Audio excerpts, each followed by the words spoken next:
नमस्कार, मैं सुनील कुमार। मैं आपको पढ़ा रहा था हाइड्रोलिक मशीन। पिछले वीडियो में हम लोगों ने टरबाइन्स के हाइड्रोलिक टरबाइन्स के क्लासिफिकेशन को देखा था। हमने हाइड्रोलिक टरबाइन में क्लासिफिकेशन कई आधारों पे किया। पहला आधार था based on dynamic action of water, और उस आधार पर हमने क्लासीफाई किया था इम्पल्स और रिएक्शन टरबाइन में। फिर हमने क्लासीफाई किया था based on direction, main direction of flow के आधार पर हमने क्लासीफाई किया था tangential flow, radial flow, axial flow, mixed flow. फिर हमने क्लासीफाई किया था based on specific speed. Specific speed में क्या था?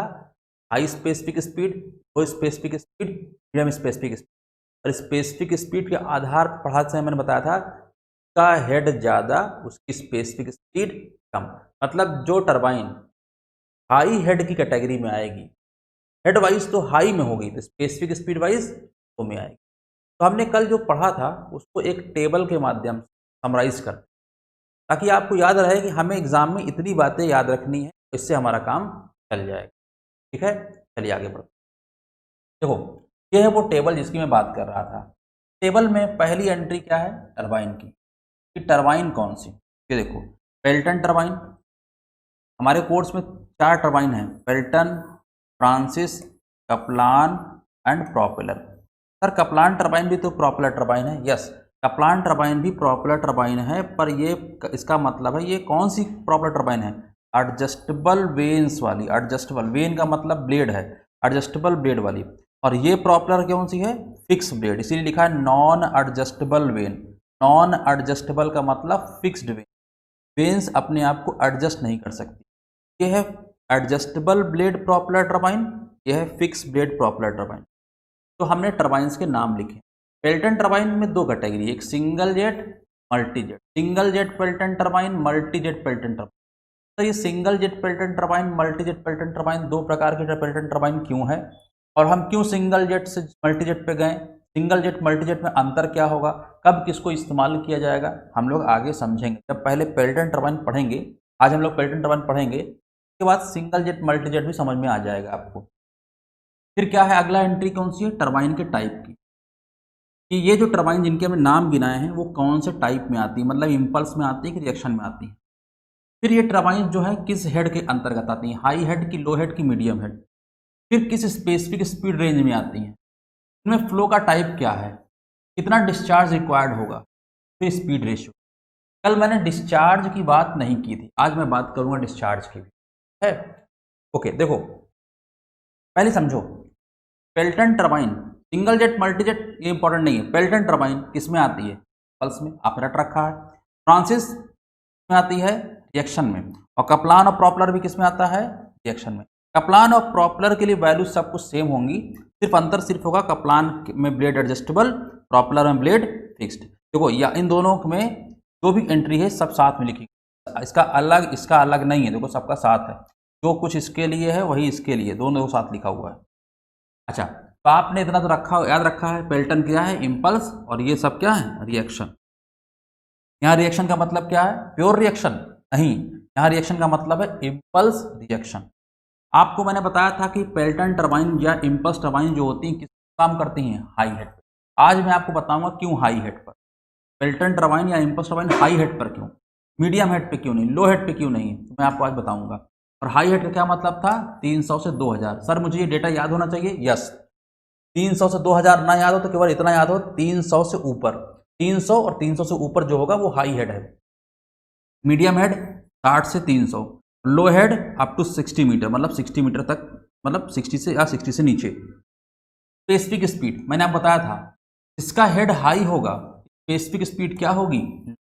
और इसका ये देखो, हेड लो होगा, स्पेसिफिक स्पीड क्या होगी? हाई। ये वैल्यू देखो हाई है, ये वैल्यू देखो लो है। और जिसका हेड मीडियम होगा उसकी स्पेसिफिक स्पीड क्या होगी? मीडियम।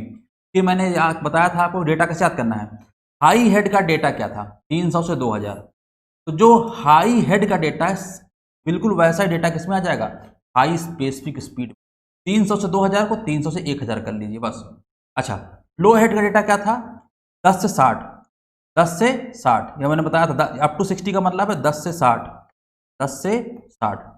अब आप बताइए, जो लो हेड का डेटा है, अगर याद है, हेड डेटा किसका है? लो हेड का।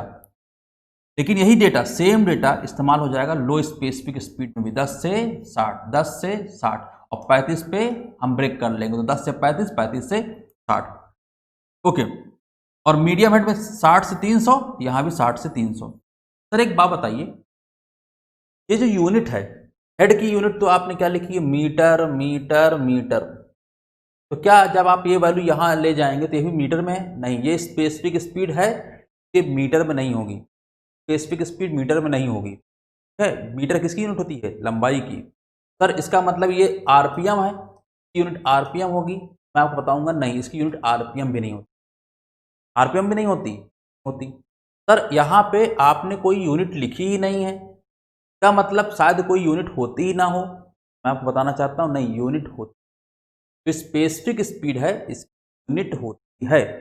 ये एक डायमेंशनलेस पद नहीं है, ये एक यूनिटलेस पद नहीं है, कि यूनिट होती है, पर इसकी यूनिट इतनी बेतुकी होती है कि इस यूनिट लिखा ही नहीं जाती। तो आप कहीं भी पढ़ेंगे स्पेसिफिक स्पीड की यूनिट लिखी हुई नहीं मिलेगी, आपको डेटा लिखा मिलेगा कि पेल्टन टरबाइन की स्पेसिफिक रेंज की होती है, कप्लान की इस रेंज की होती है, पर आपको उस रेंज के बाद यूनिट नहीं लिखी मिलेगी। यूनिट ना लिखने का लॉजिक ये, सर क्या यूनिट होती है, क्या आप आगे बताएंगे? हाँ मैं आपको बताऊंगा, तो आप वहाँ खुद देखेंगे कि खराब यूनिट है, इसको लिखने कोई मतलब नहीं है, तो अंडरस्टूड आता है, लोग समझते हैं जो स्पेसिफिक स्पीड की वैल्यू बता रहा है और जो स्पेसिफिक स्पीड वैल्यू सुन रहा है, दोनों में ये बात अंडरस्टूड होती है कि इसकी यूनिट है, पर बताने की ज़रूरत नहीं है, क्योंकि बड़ी बेतुकी यूनिट, अगर बता भी देगा तो हम उसको याद नहीं रख पाएंगे, हम इस्तेमाल नहीं करेंगे, फर्क नहीं पड़ता। स्पेसिफिक स्पीड यूनिट आरपीएम होती है, नो। स्पेसिफिक स्पीड यूनिट होती ही नहीं, नो होती है, बड़ी बेतुकी होती है। ये बेतुकी यूनिट क्या है मैं आपको बताऊंगा, ठीक है। पेल्टन टरबाइन में फ्लो कैसा होता है, टेंजेंशियल, तो मैंने बताया था पेल्टन टरबाइन एक टेंजेंशियल फ्लो टरबाइन है। फ्रांसिस मिक्स फ्लो, कौन सी फ्रांसिस की बात हो रही है, ये मॉडर्न फ्रांसिस की बात हो रही है, मिक्स फ्लो। मिक्स फ्लो का मतलब क्या था, रेडियली इन एक्सली आउट, रेडियल इन एक्सली आउट, ठीक है। और कप्लान और प्रॉपलर दोनों कैसे थे, एक्सियल है। अब देखो, अब डिस्चार्ज की बात कर लेते हैं, डिस्चार्ज की। अब एक बात आपको मैंने बताई थी, मैंने बताया था जो पावर डेवलप होगा, पावर डेवलप्ड होता है, टरबाइन पावर डेवलप करेगी, पावर का मतलब इलेक्ट्रिकल पावर या मैकेनिकल पावर दोनों, पावर डेवलप्ड हो डिपेंड करता है तो जी एच या ओवरऑल, ये रो सॉरी रो क्यू होगा जी, नहीं सॉरी सही कर देता हूँ,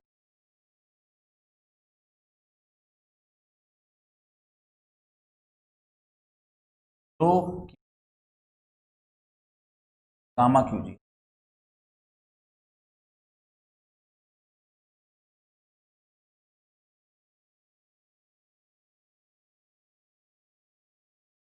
गामा एच इंटू ओवरऑल, ये मैंने बताया था आपको।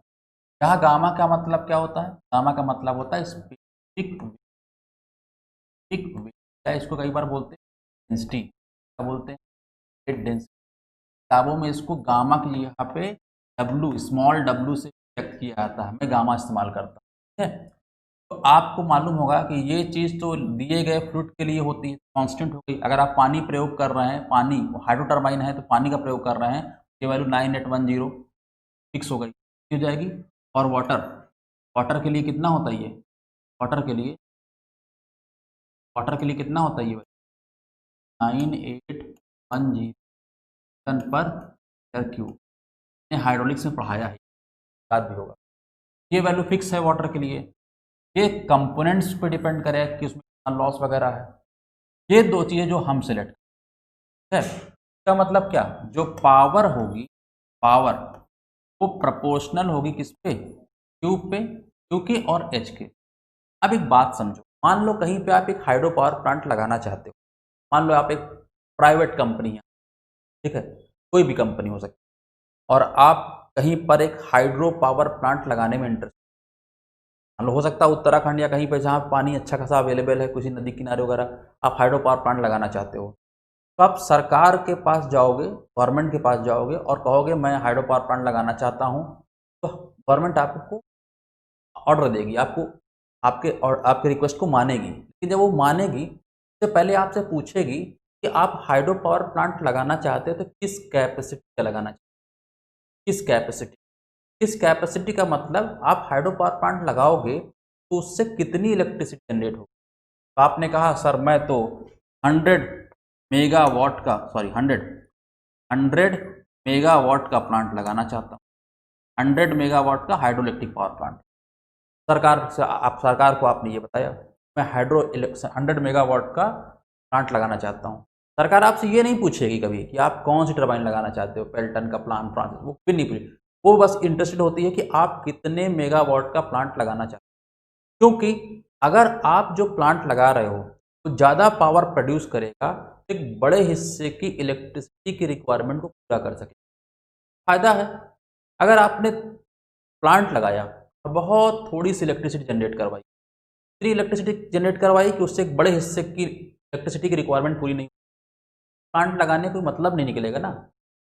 आप ऐसा काम करिए जिससे बड़े हिस्से का, बड़े तबके का लाभ हो, ज़्यादा लोगों को फायदा हो। पूरे एक राज्य की बिजली को जरूरतें पूरी कर ले रहे हैं, पूरे एक राज्य की नहीं तो कम से कम कुछ बड़े हिस्से की जरूरत पूरी कर पा रहे हो, तब तो मतलब है। वरना अगर आप इतना सा पैदा कर रहे हैं केवल कि एक जिले या उससे भी कम, कोई मतलब नहीं इलेक्ट्रिसिटी प्रोडक्शन का। सरकार आपको हो सकता है ऑर्डर दे ही, आप मतलब आपकी रिक्वेस्ट को माने ही ना, आपका जो है रिक्वेस्ट एक्सेप्ट ही ना करे।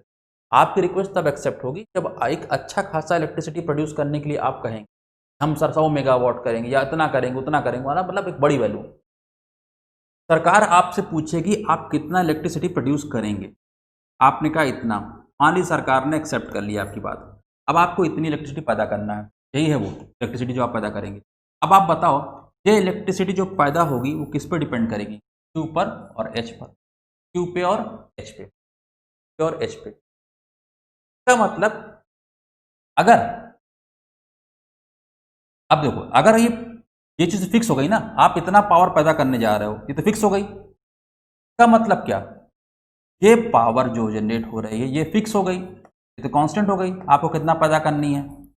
लेकिन ये फिक्स चीज किसके प्रोपोर्शनल है, क्यू और, तो इसका मतलब इन दो चीजों गुणनफल क्या होगा, एक फिक्स्ड वैल्यू। और अगर दो चीजों गुणनफल एक फिक्स्ड वैल्यू है तो क्या होगा, क्या अगर ये वैल्यू छोटी तो ये वैल्यू बड़ी।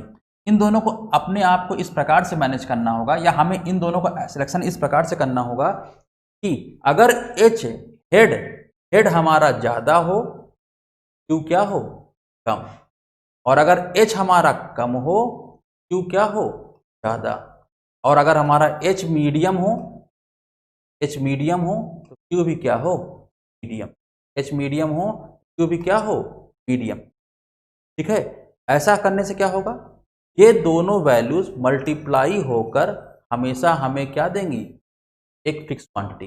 ये फिक्स क्वांटिटी कौन सी क्वांटिटी है, वो इलेक्ट्रिसिटी जो हमें पैदा करना है। इसका मतलब हमें कहीं पे अगर हाइड्रो पावर प्लांट लगाना है और हमारा टारगेट है कि हम 100 मेगावाट बनाएंगे, 100 मेगावाट बनाना है, उसके हिसाब से Q और H को इस प्रकार से सिलेक्ट करना है, इन दोनों गुणनफल हमेशा एक फिक्स्ड वैल्यू दे। और इन दोनों गुणनफल में दोनों चीज़ें कभी मीडियम हो सकती हैं, कभी कोई एक ज़्यादा तो एक कम, और एक कम तो एक ज़्यादा। इसका मतलब समझिए, अगर आपकी टरबाइन मान लो यही 100 मेगावाट का प्रोडक्शन आप करना चाहते हो, लेकिन आप टरबाइन कौन सी लगा रहे हो, पेल्टन। कौन सा टरबाइन लगा रहे हो, पेल्टन टरबाइन। आप अभी पढ़े नहीं हो, पर आपको इसके बारे में एक जरूरत जानकारी है। पेल्टन टरबाइन क्या है, हाई हेड टरबाइन है। पेल्टन टरबाइन में हेड क्या होता है, हाई। अब आप बताओ अगर इन दोनों गुणनफल एक फिक्स्ड क्वांटिटी है और हेड हाई है, डिस्चार्ज क्या होगा, चार्ज लो होगा। क्या मतलब समझिए, जो टरबाइन हाई हेड होगी का डिस्चार्ज क्या होगा, लो। मतलब एक हाई हेड टरबाइन हेड के हिसाब से हाई है तो डिस्चार्ज के हिसाब से किस कैटेगरी में आएगी, लो डिस्चार्ज में। Pelton turbine high head turbine है, yes. Pelton turbine low discharge turbine है, यस, बिल्कुल सही बात है।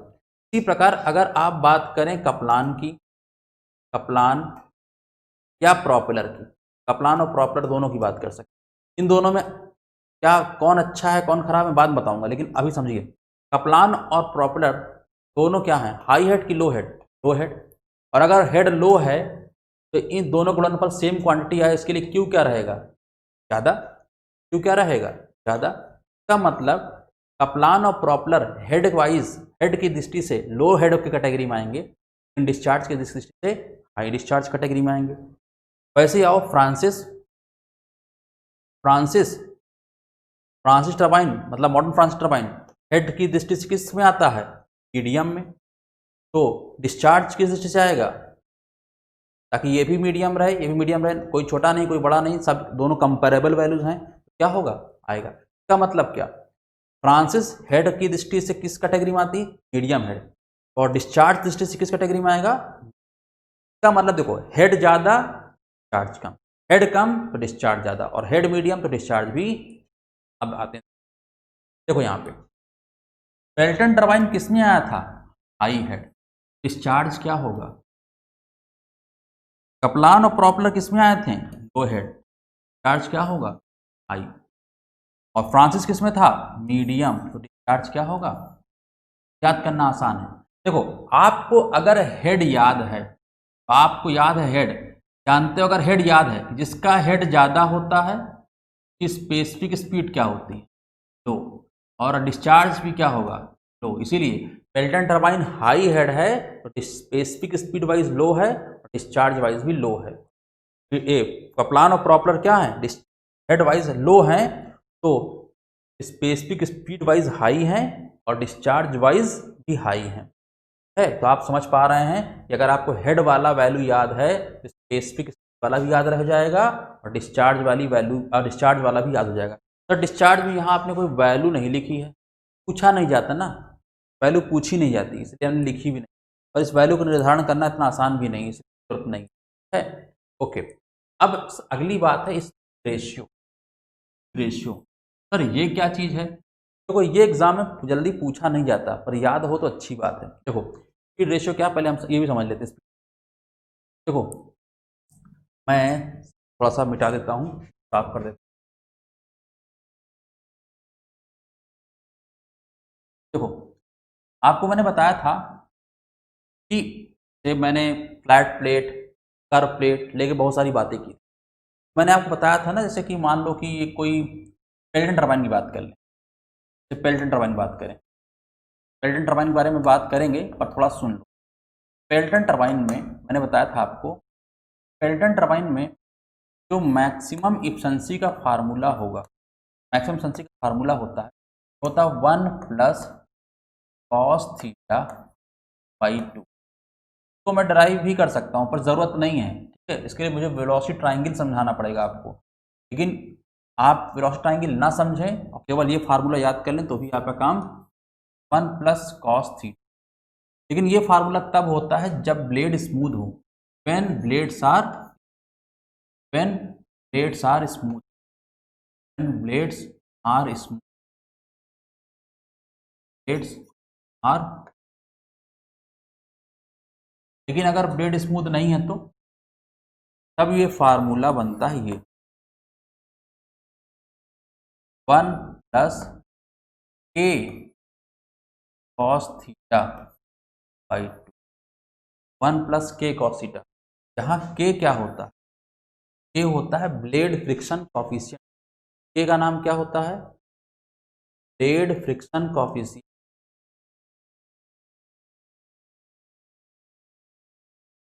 Blade friction coefficient.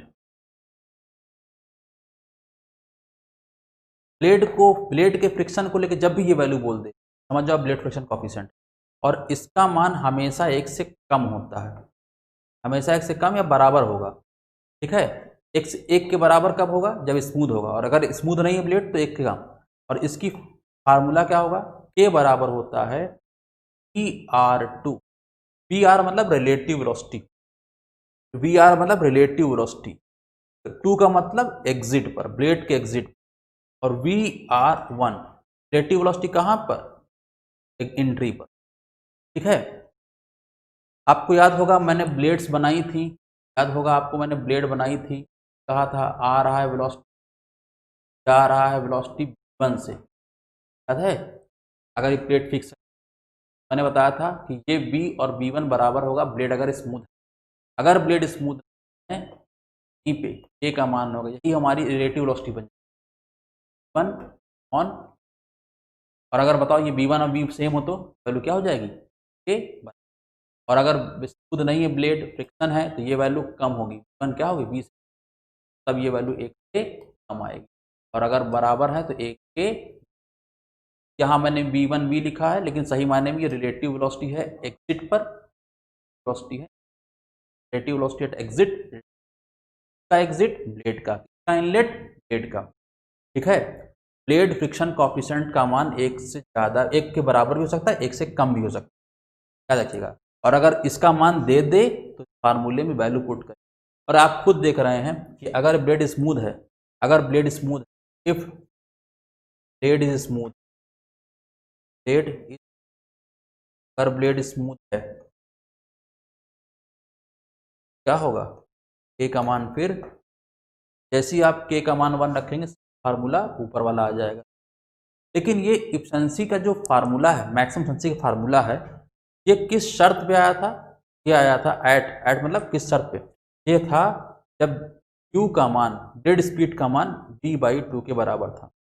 Blade speed का मान ये था वेलोसिटी ऑफ ब्लेड, ये था ब्लेड, और ये क्या है, जेड है, ये क्या है वेलोसिटी ऑफ जेट, ये ब्लेड है, वेलोसिटी ऑफ जेट है। अब एक बात समझो, अगर मैं चाहूं तो इसको Q/V भी लिख सकता, तब ये क्या होगा 1/2, 1/2 का मतलब 0.5, और यही जो U/V है इसी को बोलते हैं क्या, स्पीड रेशियो, स्पीड रेशियो क्या बोलते हैं, स्पीड है। सर इसका मतलब अगर कहीं लिखा है स्पीड रेशियो, स्पीड रेशियो का मतलब होता है स्पीड या वेलोसिटी की ब्लेड की बटे स्पीड या वेलोसिटी किसकी, जेट की। हाँ रेशियो देखो ना, स्पीड का, दो ऊपर भी स्पीड नीचे भी स्पीड, स्पीड का रेशियो है इसलिए स्पीड रेशियो। लेकिन ये वैल्यू ऐसी रखनी है हमेशा, ऊपर क्या हो, ऊपर हमारा ब्लेड हो और नीचे क्या हो, जेट।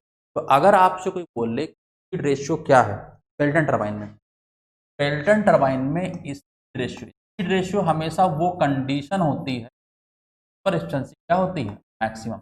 आप समझ गए, रेशियो का मतलब होगा बाई, और इस स्पीड रेशियो कई बार हम लोग के यू इस सिंबल से व्यक्त, के यू के लिखा होता है, ऐसा ही यही सिंबल क्यों इस्तेमाल किया फर्क नहीं पड़ता, बस यही रहता है Q/V। आपने देखा कि स्पीड रेशियो पेल्टन टरबाइन में क्या आ रही है 0.5, स्पीड रेशियो क्या आ रही है पेल्टन टरबाइन में 0.5, लेकिन ये रियलिटी में नहीं होता, ये थ्योरेटिकल केस है, सैद्धांतिक केस है। रियलिटी में पेल्टन टरबाइन में स्पीड रेशियो आता है 0.46, ये कितना आता है 0.5 नहीं, कितना आता है 0.4। और अभी मैं आपको ये बात बताऊंगा। स्पीड रेशियो आपने समझा कि स्पीड क्या होता है, देखो तो पेल्टन टरबाइन में जो स्पीड रेशियो होता है 0.43 से 0.4, अभी तो सर आपने कहा 0.5 होता है, कहा 0.5 होता है, लेकिन सैद्धांतिक तो रियलिटी में ये नहीं होता, रियलिटी में क्या होता है 0.46। सर अगर आपने कहा रियलिटी में 0.46 होता तो यहाँ 0.46 नहीं है, हमने कहा हाँ, तो 0.46 भी तब आ पाता है जब आप जिस गवर्नर का प्रयोग कर रहे हैं, गवर्नर मतलब सर थ्योरी ऑफ मशीन में जो आप गवर्नर पढ़ते हैं वह यहाँ भी प्रयोग हो। जब भी लोड चेंज होता है, लोड घटता बढ़ता है और आपको ऑल्टरनेटर की कांस्टेंट रखनी हो, तो हम लोग लोड के घटने बढ़ने के साथ फ्यूल, इंजन है तो फ्यूल, टरबाइन है तो वाटर, तो लोड के घटने बढ़ने के साथ फ्यूल या वाटर की मात्रा को इस प्रकार से कंट्रोल करते हैं हमारे ऑल्टरनेटर की क्या बनी रहे। ऐसा क्यों करते हैं अभी हम आपसे बात करेंगे जब गवर्निंग पढ़ाएंगे। तो अगर आपके पास जो गवर्नर लगा है अगर वो एक आइसोक्रोनस गवर्नर है, आइसोक्रोनस गवर्नर है, तब तो ये कंडीशन आ जाएगी। लेकिन आप जानते हो आइसोक्रोनस गवर्नर रियलिटी में पॉसिबल नहीं, इसीलिए जो स्पीड रेशियो होता है वो रिक्वायर्ड तो ये होता है, पर टरबाइन में ये नहीं आता, बल्कि इस अगल बगल एक रेंज होती है, इससे कुछ नीचे और इससे कुछ ऊपर। नीचे कितना 0.43 और ऊपर कितना पॉइंट। देखिए आपका ये वाली वैल्यू इसी के बीच में आ रही है, देखिए 0.4 आपको एग्जाम में याद रखना होगा। सर कौन सी वैल्यू याद करेंगे, 0.5 की, 0.46 की। ये तो कोई डायरेक्ट रेंज तो नहीं पूछा है, ये भी पूछा है एग्जाम में 0.5 और 0.4। तो अगर एग्जाम में 0.5 दिखे तो पहले 0.5 टिक करेंगे कि पेल्टन टरबाइन में स्पीड रेशियो कितना होता है 0.5। अगर 0.5 ऑप्शन में दिया है और साथ में 0.46 भी दिया है, 0.4 पहले प्राथमिकता 0.46 को दिया जाएगा। अगर 0.46 नहीं है तब प्राथमिकता 0.5 को दी है। रियल वैल्यू कौन है और नहीं रहा है आपको, अभी सवाल हम कराएंगे तो आपको और क्लियर होगा।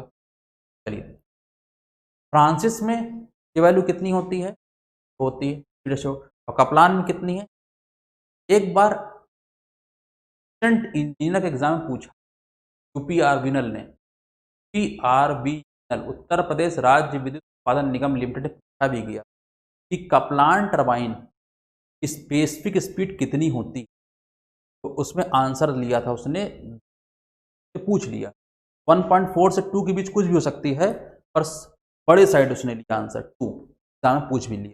ठीक है, तो आपको इतनी बात समझ में आई। अब हम लोग डिस्कस करेंगे पेल्टन टरबाइन। ठीक है, पेल्टन टरबाइन की बारीकियों को थोड़ा थोड़ा करके समझेंगे। चलिए अब आते हैं पेल्टन टरबाइन। तो पेल्टन टरबाइन को पेल्टन व्हील भी बोला। बनावट केवल एक पहिए नुमा है। पेल्टन टरबाइन में बहुत ढेर सारे पार्ट नहीं है, जो मेन है वो व्हील की तरह है, एक पहिए की तरह, इसीलिए इसको पेल्टन टरबाइन या पेल्टन व्हील है। और एक और रीजन है इसको पेल्टन व्हील बोल कि जो टरबाइन है, ये पेल्टन टरबाइन है, इसका डेवलपमेंट पहले के ज़माने में जो वाटर व्हील्स होती थी, वाटर व्हील्स आप नाम सुनेंगे, बहुत सारी व्हील्स होती थी, ओवरशूट, अंडरशूट, तरह बहुत सारी व्हील्स, उनको डेवलप करते करते, उनको इम्प्रूव करते करते ये, इसीलिए इस पेल्टन व्हील बोल, पेल्टन टरबाइन बोल रहे या पेल्टन व्हील बोल, बात एक है। और भी लॉजिक हो सकते हैं, मैंने उतना जरूरत नहीं समझी ना पढ़ने की ना समझाने की, बस आप याद रखना पेल्टन व्हील बोले पेल्टन टरबाइन बोले एक ही बात है। अच्छा, कुछ आपने इंफॉर्मेशन पहले से पढ़ रखी है इस बारे में, वही लिखी है। पेल्टन टरबाइन या पेल्टन व्हील क्या है, टेंजेंशियल फ्लो टरबाइन है कि नहीं, बिल्कुल। इम्पल्स टरबाइन है कि नहीं है, और किसके लिए इस्तेमाल होती है, हेड के लिए। ये तीन बात तो आप पहले से रट रखे हो। पेल्टन टरबाइन हाई हेड होती है, पेल्टन टरबाइन इम्पल्स टरबाइन होती है। पेल्टन टरबाइन में फ्लो कैसा होता है, टेंजेंशियल, बहुत बार एग्जाम पूछा भी गया है। अच्छा, अगर पेल्टन टरबाइन एक इम्पल्स टरबाइन है, बताओ, मैंने बताया था कि इम्पल्स टरबाइन में टरबाइन के ब्लेड पर जो बल लगता है वो कौन सी एनर्जी को यूटिलाइज करके लगता है, आंसर होगा काइनेटिक, प्रेशर एनर्जी नहीं, काइनेटिक एनर्जी, केवल काइनेटिक एनर्जी। इसलिए मैंने बताया था फर्स्ट टरबाइन में जो ही ऊर्जा पानी के पास है तो संपूर्ण हिस्सा किस में कन्वर्ट करने की कोशिश करें, काइनेटिक। कोई भी हिस्सा प्रेशर के रूप में मौजूद नहीं। टरबाइन के इनलेट पर एनर्जी केवल एक रूप में मौजूद, वो रूप कौन सा होगा, काइनेटिक। इसमें फर्स्ट टरबाइन में यही अगर रिएक्शन टरबाइन होती, टरबाइन के इनलेट पर जो पानी है उसके पास कौन सी ऊर्जा होती, दो ऊर्जा होती, काइनेटिक ऊर्जा भी होती, प्रेशर ऊर्जा भी होती।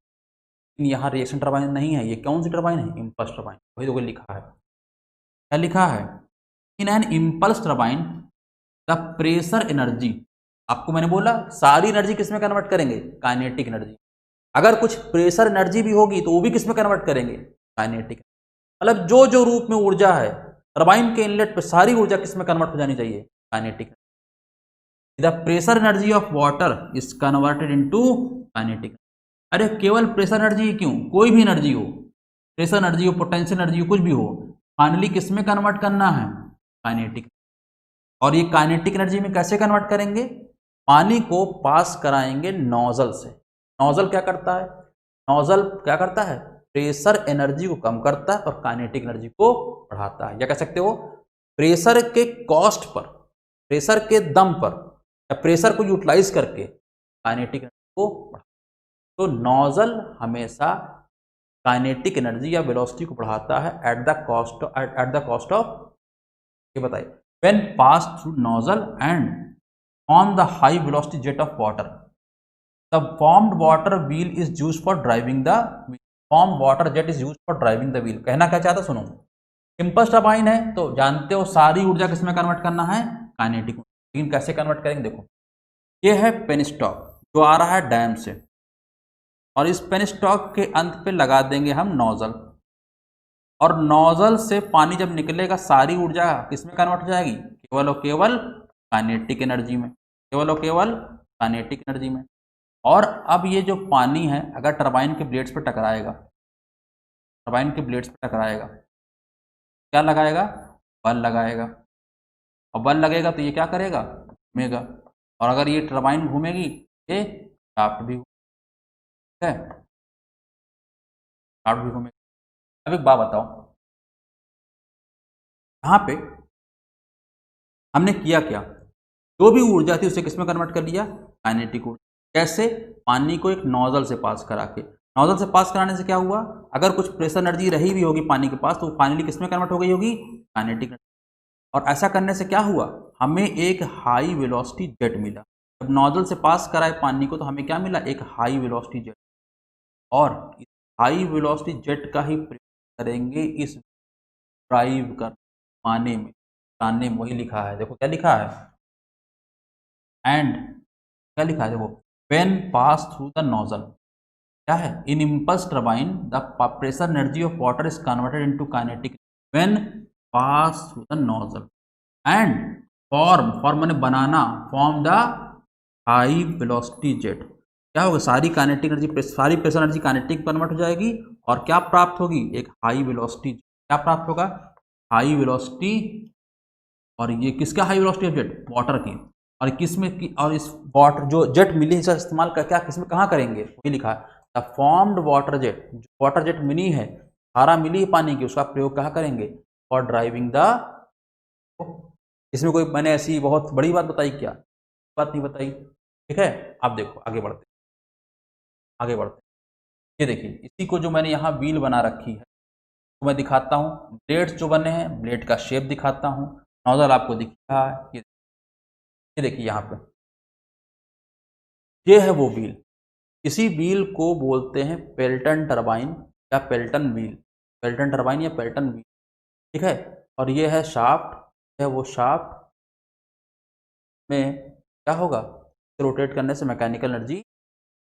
अब आगे बढ़ते, देखिए सर ये क्या है, ये है पेनस्टॉक, ये है पेनस्टॉक, और यही से पानी, ये लिखा है, ये फ्रॉम पेनस्टॉक, मतलब जो पानी आ रहा है कहाँ से आ रहा है, पेनस्टॉक से, और ये पिच सर्किल इधर इसके लिए, पूरी एक लाइन नहीं है, फ्रॉम पेनस्टॉक पिच सर्किल, एक लाइन नहीं है, अलग अलग लाइन है। फ्रॉम पेनस्टॉक मतलब वाटर कहाँ से आ रहा है, वाटर कहाँ से आ रहा है, स्टॉक से, और इसमें घुस, और ये है आपकी टरबाइन, टरबाइन का ये वाला सर्किल, ये सर्किल है, ये क्या है, पिच सर्किल, मैंने कल आपको बताया भी था। अब ये जो है आखिर में यहाँ पे आपको दिखेगा नोजल, ये जो दिखेगा आपको, लेकिन नोजल के अंदर आपको यहाँ पे रहा होगा, नोजल के अंदर, सर ये क्या है, नोजल के अंदर दिख रहा है, तो बोलते हैं स्पीयर, क्या बोलते हैं बेटा, तो बोलते हैं स्पीयर, तो बताता हूँ, तो बोलते हैं स्पीयर। स्पीयर का मतलब होता है भाला, भाला, महाराणा प्रताप वाला भाला जो आपने पढ़ा है ना, सुना होगा, वही भाला, देखो ना, ये धारदार आगे चीज है, और ये पीछे रॉड है, इसको बोलते हैं स्पीयर रॉड। तो ये किसी कॉलेज वगैरह का स्ट्रक्चर है, इसीलिए यहाँ पे व्हील बना हुआ है, लेकिन यहाँ पे एक हैंड व्हील है, रेत मशीन में फीड वगैरह देने के लिए हैंड व्हील होती है,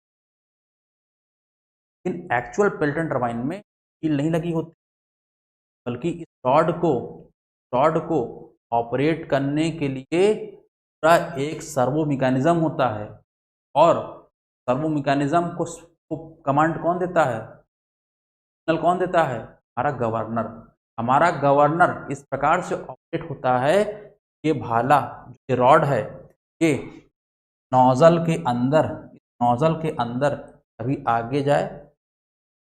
सर ये जो भाला है, इसका मतलब आप ये कहना चाह रहे हो कि ये अगर हमारा नोजल है, ये हमारा अगर नोजल है, ये इसके अंदर एक भाला भी है। मैंने कहा हाँ, इसके अंदर भाला भी है। नोजल के अंदर भाला, हाँ। ऐसा क्यों बनाया सर? तो नोजल के अंदर जो भाला है वो ऐसा इसलिए बनाया गया ताकि लोड के चेंज होने पर हम डिस्चार्ज को कंट्रोल करें। सर ऐसा क्यों? लोड को, क्योंकि अगर आप लोड चेंज हो रहा है और आप स्पीड को कांस्टेंट रखना चाहते हैं, आपको डिस्चार्ज कंट्रोल करना, और इसी को गवर्निंग का मतलब। सर ये जो भाले को डाला गया है नोजल के अंदर, पर्पस इसका है गवर्निंग। यस। तो हम लोग बात करेंगे इसके बारे में, लेकिन कब करेंगे? जब हम पढ़ेंगे गवर्निंग। इस गवर्निंग पढ़ेंगे किसकी? Pelton turbine. Pelton turbine governing पढ़ेंगे, बहुत डिटेल नहीं पढ़ेंगे पर थोड़ा तो समझेंगे गवर्निंग का मतलब क्या होता है और गवर्निंग कैसे करते हैं, ये थोड़ा समझेंगे, थोड़ा सा जानकारी इकट्ठा करेंगे। तो गवर्निंग पढ़ेंगे तो समझा देंगे आप। पेल्टन टरबाइन की गवर्निंग भाले की मदद से करते हैं। सर फ्रांसिस और कप्लान की भी गवर्निंग ऐसे ही करते होंगे? नहीं, गवर्निंग ऐसे नहीं होती। ये जो भाला डाल के नोजल के अंदर गवर्निंग हो रही है, केवल पेल्टन में होता है। क्या? इम्पल्स टरबाइन में होता है। हाँ, रिएक्शन टरबाइन में इस तरह से गवर्निंग, रिएक्शन टरबाइन में गवर्निंग गाइड ब्लेड के कारण, गाइड ब्लेड से करते हैं, विकेट गेट से करते हैं। गाइड ब्लेड क्या है, विकेट गेट क्या है, दोनों सेम चीज। सर ये क्या होता है, ये हम लोग आगे देखें कि नहीं पड़े। अभी पहले हम लोग पेल्टन टरबाइन की बात कर रहे हैं। हमने अभी क्या बताया? ये है पेनस्टॉक से आ रहा है पानी, ये है नोजल, और नोजल के अंदर क्या रखा लगा हुआ है? भाला। भाले को क्या बोलते हैं? स्पीयर। तो नोजल भी लिखा, ये नोजल है, और ये इसके अंदर ये क्या है? और ये क्या है? Spear rod. देखो लिखा स्पीयर रॉड, ठीक है, spear rod. Okay, support word इसके लिए नहीं, सपोर्ट वर्ड किसी और चीज के लिए। और मैंने बताया जो ये व्हील लगी है, हैंड व्हील घुमाने के लिए, ये हैंड व्हील यहाँ पे लगी भले है, पर रियल पेल्टन टरबाइन में हैंड व्हील नहीं होती। ये चीज जड़ी जुड़ी होती है, ये भाला लगा होता है सर्वो मोटर में। सर्वो मोटर क्या करता है? इसको ऑपरेट करता है। कॉम्प्लिकेटेड थोड़ा पढ़ाई है, लेकिन पढ़ते हैं, सर्विसेज के लिए पढ़ते हैं, आपके लिए इतना। आप बस ये समझ जाइए कि हाँ गवर्निंग होती है, और गवर्निंग ऐसे क्यों कर रहे हैं, भाला डाल क्यों कर रहे हैं, इतना समझ लिए बहुत बड़ी बात है आपके लिए। अब आपने देखा कि ये भाला मान लीजिए पीछे, भाला अगर पीछे रहेगा तो पानी यहाँ से, भाला अगर पीछे रहेगा, पानी जो होगा ऐसे यहाँ से आएगा, ऐसे पानी यहाँ से आएगा, एक जड़ बनेगी, जड़ जाकर क्या करेगा? जड़ जाकर ब्लेड टकराएगा, ब्लेड टकराएगा, ब्लेड बल लगाएगा, और इस बल के कारण क्या होगा? एक आघूर्ण आएगा, और आघूर्ण आएगा तो ये व्हील रोटेट करेगी। शाफ्ट है और मिल गया हमको फिर। और इस मैकेनिकल एनर्जी को आप क्या करिए? फिजिकल एनर्जी में कन्वर्ट कर लीजिए, इलेक्ट्रिसिटी। अब जरा थोड़ा थोड़ा हम लोग और पढ़ते हैं इसके। आप देखते हैं ये जो हमने ब्लेड यहाँ बनाई थी, जो वहाँ पे हमने बनाया था रनर, रनर को थोड़ा बड़ा कर देखते हैं। ये रनर है, ये रनर, ये ब्लेड्स लगी, ब्लेड आ रहा, नोजल है, ये नोजल है आपका, यहाँ से यहाँ तक ब्लेड जा रहा है, टकरा रहा है। ये जो ब्लेड्स हैं इनकी खास बनावट, इन ब्लेड्स को जो ऐसे है, अगर आप इसको ऐसे करके देखें, ये दिखेगा। इसमें ये जो है इसको बोलते हैं स्प्लिट, क्या बोलते हैं? और इसी पर जब पानी टकराएगा, इससे टकराने के बाद एक हिस्सा पानी का ऐसे निकल जाएगा, और एक हिस्सा टकराने के बाद, मतलब पानी टकराएगा ऐसे, मान लो क्रॉस सेक्शन है किसका? टकराने वाले पानी का। ये पानी की धारा गई, टकराई, टकराने के बाद एक ऐसे निकल गई, एक ऐसे निकल गई, ठीक है। मैंने बताया था ना, पेल्टन टरबाइन का जो ब्लेड होता है कैसा होता है? डबल, रियलिटी में होता है double semi ellipsoidal, double semi एलिप्सॉइडल,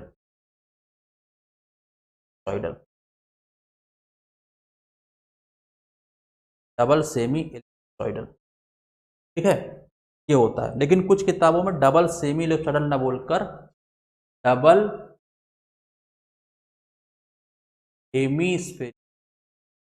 hemispherical भी लिखा रहता है। लेकिन डबल हेमीस्फेरिकल होने से क्या नुकसान होगा, मैंने आपको बताया था। हेमीस्फेरिकल ना लिख के कई बार सेमी सर्कुलर ही बोलता है। आप ध्यान दीजिएगा एग्जाम में क्या बोला है। अगर सेमी सर्कुलर बोला है तो भी, हेमीस्फेरिकल बोला है तो भी, सेमी इलिप्सोइडल बोला है तो भी। सर सब बोल देगा, ऐसा नहीं, सब नहीं बोलेगा, एक ही बोलेगा। सर डबल डबल क्यों, double double double double double क्यों? डबल डबल का मतलब यहाँ है, यहाँ ब्लेड के दो हिस्से हैं, एक हिस्सा इधर से होगा, एक इधर हिस्सा से होगा। अगर इसको मैं ठीक से बनाऊं, अगर ठीक से बनाऊं इस ब्लेड ऐसा दिखेगा। पर अगर मैं इस ब्लेड को यहाँ से काट दूं, काट के ऊपर से देखूं, ये ब्लेड की बनावट ऐसी हो,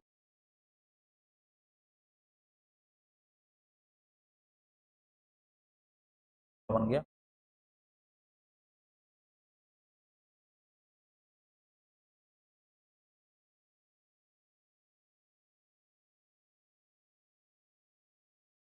और ये है, और धारा ऐसे आकर टकराएगी, और स्पीटर यही है, धारा एक हिस्सा इधर निकल जाएगा, जाने वाली धारा है, टकरा के जाने वाली धारा है। ठीक है, देखो यहाँ पे स्पीटर ने धारा को दो हिस्सों में बांट दिया, इसीलिए इसको क्या बोलते हैं, डबल डबल। ठीक है, डबल का जब भी डबल वर्ड बोले इसका मतलब कि ब्लेड क्या है, स्प्लिट ब्लेड है। डबल का मतलब होता है स्प्लिट, मतलब दो हिस्सों में बटी हुई। और क्यों हम लोग स्प्लिट ब्लेड इस्तेमाल करते हैं, क्यों डबल ब्लेड इस्तेमाल करते हैं, ताकि एक्सियल थ्रस्ट जो हो न्यूट्रलाइज हो जाए। क्या न्यूट्रलाइज हो जाए, क्या निरस्त हो जाए, एक्सियल थ्रस्ट। और अगर एक्सियल थ्रस्ट न्यूट्रलाइज हो जाएगा, थ्रस्ट भी करनी पड़ेगी या प्रयोग करनी पड़ेगी, तो बहुत ज़्यादा मजबूत बियरिंग इस्तेमाल करने की जरूरत। कभी एग्जाम में सवाल आए, डबल हेमीस्फेरिकल ब्लेड का प्रयोग क्यों, डबल सेमी सर्कुलर ब्लेड क्यों प्रयोग करते हैं, डबल सेमी सर्कुलर ब्लेड करते हैं, जब भी डबल वर्ड लगा हो तो आप कहेंगे एक्सियल थ्रस्ट को न्यूट्रल। या कभी बोले स्प्लिट बकेट का प्रयोग क्यों करते हैं, तो आप बोलो एक्सियल। ठीक है, देखो तो हमने अभी इस ब्लेड को देखा, हम ब्लेड को और अच्छे समझाने को, ब्लेड का शेप वगैरह, ठीक है, हो गया। अब आप यहाँ थोड़ा सा पढ़ते हैं, क्या लिखा है। जो रनर है टरबाइन का, जो रनर, अभी हम लोग कंस्ट्रक्शनल फीचर्स, टरबाइन की बहुत डीप नहीं जा रहे हैं, अभी पहले मोटा मोटा पढ़ रहे हैं। देखो डेल्टन टरबाइन में क्या है, जो रनर है, रनर यहाँ पे क्या है, यही है रनर। अगर आप रनर, यही चीज़ है, यही रोटरी पार्ट है टरबाइन का, टरबाइन का रोटरी पार्ट तो यही है ना, यही रनर है। अगर सर यही रनर, तो देखो ध्यान से, ये है क्या, बस एक व्हील है, और इस व्हील के ऊपर क्या लगा है, ढेर सारे चम्मच नुमा ब्लेड, ढेर सारे चम्मच की तरह दिखने वाले ब्लेड। तो देखो यहाँ लिखा है, runner consist of large circular disc. Runner में क्या होगा, एक लार्ज सर्कुलर डिस्क होगी या व्हील होगी, on which number of double hemispherical और double semi ellipsoidal buckets are bolted. तो ढेर सारे क्या होंगे, डबल हेमीस्फेरिकल या डबल सेमी इलिप्सोइडल ब्लेड या बकेट्स बोल्टेड होंगे, मतलब बंधे होंगे बोल्ट से। हाँ, ये जो ब्लेड्स हैं इनकी संख्या शायद ही कभी 15 से कम होती है, सेल्डम लेस देन 15 का मतलब शायद ही 15 से कभी कम, का मतलब 15 से कम होती, 15 से ज़्यादा ही होती। और अभी हम आपको एक फार्मूला पढ़ाएंगे नंबर ऑफ ब्लेड्स का, टाइगन फार्मूला, तो देख के आपको समझ में आ जाएगा कि number of blade Pelton turbine 15 से ज़्यादा ही होती है। में पूछ लेता है कि नंबर ऑफ ब्लेड कितनी, 15 से ज़्यादा। टाइगन फार्मूला पढ़ाएंगे, वो भी आपको एग्जाम में आता है। ठीक है, कुल मिला के ब्लेड्स क्या होंगे, यहाँ रनर का मतलब क्या है, एक व्हील या डिस्क और उस पर ढेर सारे ब्लेड, इनकी संख्या 15 या उससे ज़्यादा ही। ठीक है, अब देखो ये व्हील रोटेट कैसे होगी, इस जेट के माध्यम से, ये लिखा है यहाँ पे, क्या लिखा है, the wheel is driven, wheel drive होगी, आगे बढ़ेगी बाई किसके जेट्स, वाटर के जेट्स। और ये वाटर जेट कैसे बने हैं, कैसे बने हैं, जब इस पानी को हम डिस्चार्ज करवाते हैं, मतलब निकलवाते हैं एटमॉस्फेरिक प्रेशर पे, किससे, फ्रॉम नोजल बोल दिया गया है। अब आगे बढ़ते, इन the centre of each bucket, आपने देखा हर बकेट के सेंटर पे क्या है, है। स्प्लिट का मतलब दो हिस्सों में बांटना, है वही जो लिखा है। क्या लिखा है, in the centre of each bucket there is a splitter which divides the jet into two equal streams, दो हिस्सों में बांट देता है, ठीक है, यही काम है इसका। और अब मैंने आपको पढ़ाया था कि अगर आपको मैक्सिमम एफिशिएंसी चाहिए, अगर आपको मैक्सिमम एफिशिएंसी चाहिए, मैक्सिमम एफिशिएंसी कब मिलेगा, जब ब्लेड पर लगेगा मैक्सिमम फोर्स। और मैक्सिमम फोर्स कब लगेगा, जब होगा maximum change in momentum, maximum change in momentum, याद है। और मैक्सिमम चेंज इन मोमेंटम कब होगा, मैक्सिमम होगा डिफ्लेक्शन, याद होगा आपको, मैंने पढ़ाया था आपको, मैक्सिमम डिफ्लेक्शन है। और मैक्सिमम डिफ्लेक्शन कब होगा, जब ब्लेड्स कैसी होंगी, सेमी सर्कुलर, ब्लेड्स कैसी होंगी, सर्कुलर या हेमिकल ब्लेड्स, सर्कुलर या हेमिकल ब्लेड, याद होगा आपको, वही चीज यहाँ लिखा। और maximum change in momentum of the end hence for maximum driving force, अगर मैक्सिमम चेंज इन मोमेंटम चाहिए मतलब मैक्सिमम ड्राइविंग फोर्स चाहिए, इस पर व्हील पर हम क्या करेंगे, फ्रिक्शन को कराएंगे जितना ज़्यादा हो सकता है। और कितना ज़्यादा हो सकता है, मैक्सिमम हो सकता है 180। 180 कराने का मतलब, अगर अपनी ब्लेड्स को ऐसा बनाओ, अगर ये जेट आ रहा है पानी का, टकराने के बाद एकदम अपोजिट जाए, यू टर्न ले, आने वाली धारा और जाने वाली धारा एक दूसरे का अपोजिट हो, बिल्कुल, यहाँ पर डिफ्लेक्शन कितना होगा, डिफ्लेक्शन होता है 180 माइनस थीटा, डिफ्लेक्शन होता है 180 माइनस थीटा, कितना होगा, ये पूरा हो डिफ्लेक्शन, थीटा का मान, सॉरी थीटा का मान यहाँ 0 रख देंगे, और डिफ्लेक्शन कितना हो जाएगा, हो जाएगा 180 डिग्री। ये आ रही इधर, आने वाली धारा ये, जाने वाली धारा ये, दोनों के बीच एंगल कितना बना, आने वाली ये, जाने वाली ये, कितना बना 180। तो अगर आप ब्लेड को इस प्रकार से बनाते हैं, अगर आप ब्लेड को इस प्रकार से बनाते हैं, मैक्सिमम डिफ्लेक्शन हो जाए, मतलब डिफ्लेक्शन हो, डिफ्लेक्शन 180 डिग्री का मतलब क्या, exit angle at the blade angle at the exit, deflection 180 degree का मतलब क्या, blade angle at exit, blade angle at exit ना हो, क्या इसको हम लोग बोलते ना हो, कई बार थीटा बोलते हैं, कुछ लोग इसको बीटा बोलते हैं, बीटा टू मतलब बीटा मतलब एंगल, टू मतलब एग्जिट, कई बार लोग बीटा 1 बीटा 2 बोलते हैं, बीटा 1 थीटा 2, अल्फा 1 अल्फा 2, कोई भी सिंबल प्रयोग करो, 1 मतलब एंट्री, 2 मतलब एग्जिट, ये है। अब आप समझो, तो आपने बताया था, मैं आपको बताया था कि अगर मैक्सिमम एफिशिएंसी चाहिए तो मैक्सिमम फोर्स, मैक्सिमम चेंज और मैक्सिमम मोमेंटम चेंज चाहिए, तो मैक्सिमम डिफ्लेक्शन, और मैक्सिमम डिफ्लेक्शन होगा कब, जब ब्लेड कैसी होंगी, क्या थी बताइए, आपको क्या समस्या आई थी, मैं आपको बताया था समस्या ये होगी कि अगर जो ब्लेड है, मान लो मैं बना रहा हूँ ब्लेड, ये है ब्लेड,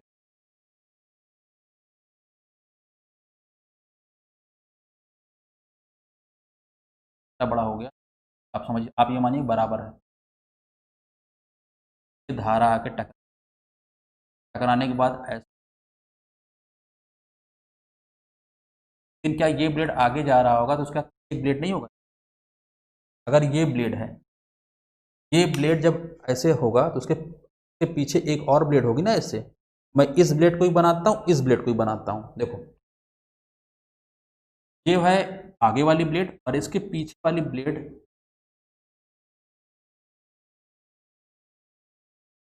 आपको नहीं लगता ये ब्लेड धारा जो गई है, टकराई है, इससे फोर्स लगा है इस पर, लेकिन जब ये धारा मुड़ के आएगी तो पीछे वाली फॉलोइंग ब्लेड, फॉलोइंग बकेट, मतलब पीछे जो ब्लेड है, फॉलोइंग का मतलब पीछे वाली ब्लेड के बैक साइड पर हिट, और ऐसा होने से इस पर फोर्स इधर, ये वाला फोर्स, ये वाला फोर्स ब्लेड को घुमा, लेकिन ये वाला फोर्स ब्लेड को अपोजिट डायरेक्शन में घुमाने की कोशिश का, मतलब इसके कारण जितना फोर्स आया होगा, इसके कारण जितना टॉर्क आया होगा, ब्लेड रडर घुमाने के लिए उसका कुछ हिस्सा इस फोर्स के कारण बर्बाद हो जाएगा।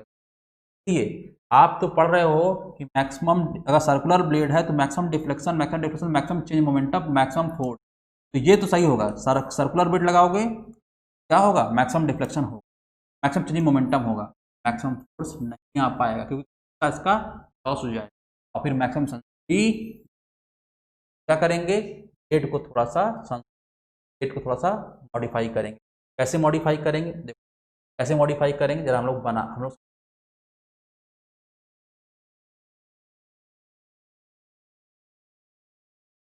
पहले समझते हैं। पहले हमारा जो ब्लेड है जो सेमी सर्कुलर था उसको डबल सेमी लप्सोडल बना देते हैं। डबल सेमी लप्सोडल बनाने का मतलब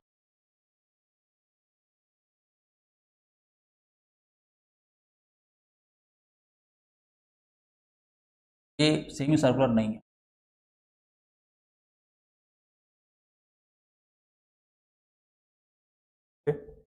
बिल्कुल ये फॉलोइंग बकेट, जिसके बाद वाली बकेट है जिसपे पानी टकराएगा वो ये।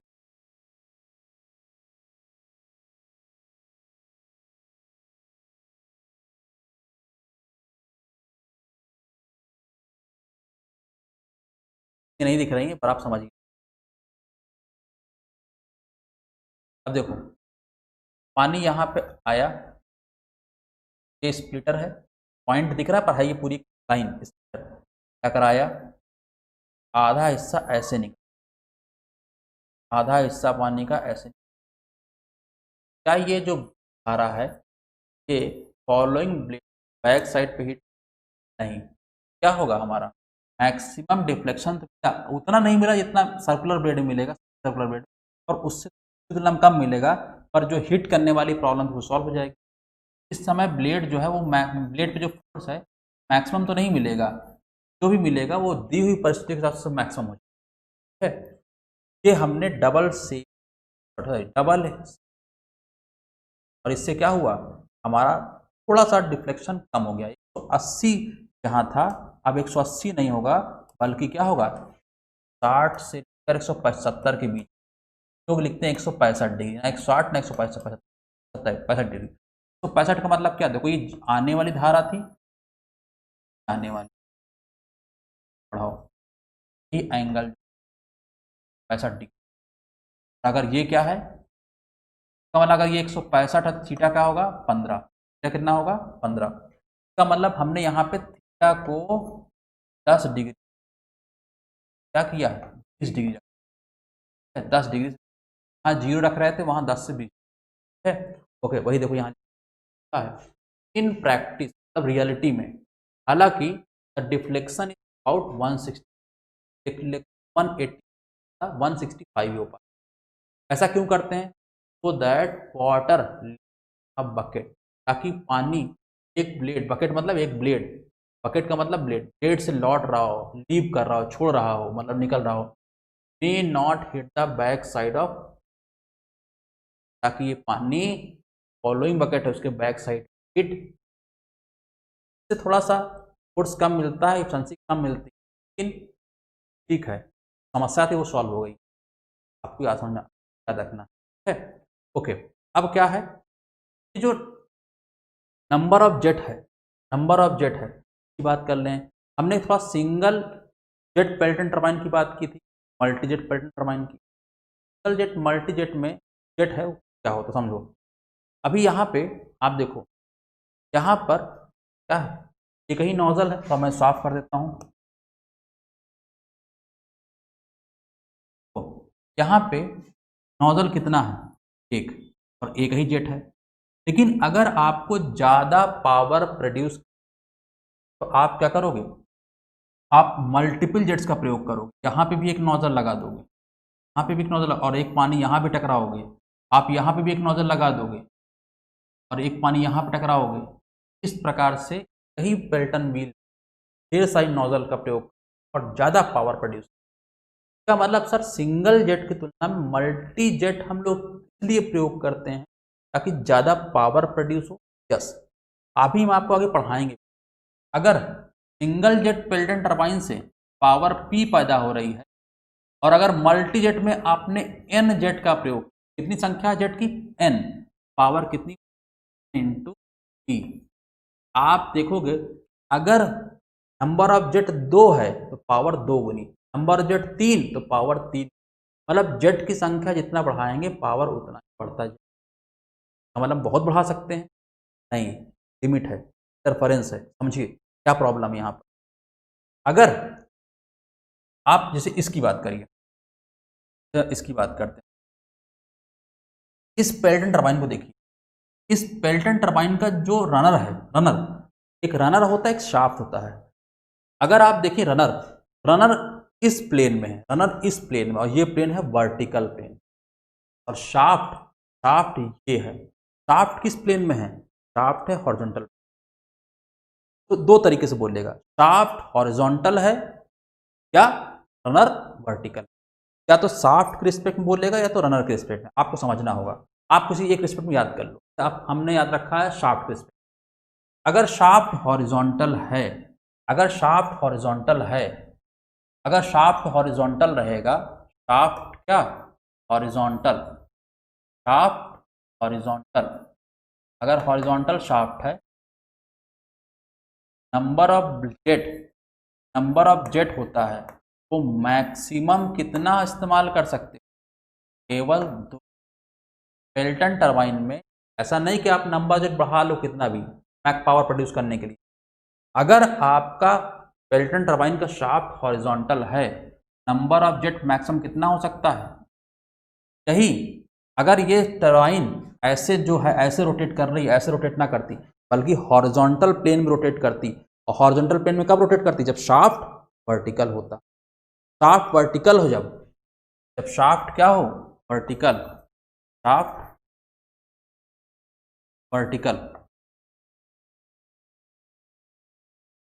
जानते हो क्या होगा, नंबर ऑफ जेट जो मैक्सिमम हो सकता है वो हो सकता है, से ज़्यादा प्रयोग करोगे जेट्स आपस में इंटरफेयर करना है, स्मूथ रनिंग नहीं हो पाएगी। सर अभी बताइए कि शाफ्ट हॉरिजॉन्टल कब रखते हैं, वर्टिकल कब रखते हैं। देखो अगर आपकी टरबाइन छोटी है तो आप वर्टिकल रख सकते, सॉरी हॉरिजॉन्टल रख सकते हैं। इसका मतलब अगर यूनिट, जो यूनिट है, यूनिट का मतलब टरबाइन, टरबाइन यूनिट, अगर यूनिट आपकी छोटी, टरबाइन क्या है, यूनिट क्या है, स्मॉल यूनिट है, यूनिट क्या है आपकी, स्मॉल, अच्छा होगा कि आप ऐसे रखें। लेकिन अगर आपकी यूनिट क्या है, बड़ी, यूनिट क्या है, बड़ी, मतलब बिगर यूनिट है, बड़ी टरबाइन है, आप क्या करेंगे, टरबाइन के शाफ्ट को रखेंगे वर्टिकल और रनर कैसे रखेंगे, हॉरिजॉन्टल। सवाल ये पूछा आता है पेल्टन टरबाइन में number of blades, number of jet कितने होंगे मैक्सिमम, 2 भी हो सकता है, 6 भी हो सकता है, डिपेंड करता है टरबाइन कैसा है, शाफ्ट कैसा है।